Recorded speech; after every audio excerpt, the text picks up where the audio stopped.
Hello friends, स्वागत है आप सभी का हमारे एक और नए वीडियो में। तो आज की वीडियो में जानेंगे कि आप अपने किसी भी इनफिक्स वाले फ़ोन में फ्रेंड्स आपको अपने कैसे डिफ़ॉल्ट सिस्टम रिंगटोन सेट करना है। तो गाइस, वीडियो को शुरू करने से पहले अगर आप हमारे चैनल पर नए आए तो वीडियो को लाइक एंड सब्सक्राइब जरूर कर ले। तो गाइस, यहाँ पे वीडियो को स्टार्ट करते हैं। फ्रेंड्स, यहाँ पे आपको जल्दी करना क्या होगा, अपने डिफ़ॉल्ट सिस्टम रिंगटोन सेट करने के लिए सेटिंग ओपन कर लेना है। सेटिंग ओपन करने के बाद गाइस, यहाँ पे आपको जो इंटरफेस में देखने को मिलता है साउंड एंड वाइब्रेशन। तो आपको यहाँ पे क्लिक करके फ्रेंड्स आपको नीचे स्क्रॉल करने के बाद यहाँ पे आपको दिखता है रिंगटोन।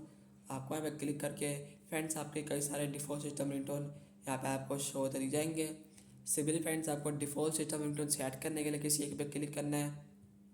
फ्रेंड्स आपको यहाँ पे बैक जाना है और यहाँ से आपका डिफ़ॉल्ट सिस्टम रिंगटोन जो है सेट हो चुका है। तो इस तरीके से फ्रेंड्स आपको अपना डिफ़ॉल्ट सिस्टम रिंगटोन आपको सेट कर देना अपने डिवाइस में। तो मैं आशा करता हूँ कि आपको हमारी वीडियो अच्छी लगी। वीडियो को जरूर लाइक करें, चैनल को जरूर सब्सक्राइब करें। मैं मिलता हूँ नेक्स्ट वीडियो में। Bye bye guys.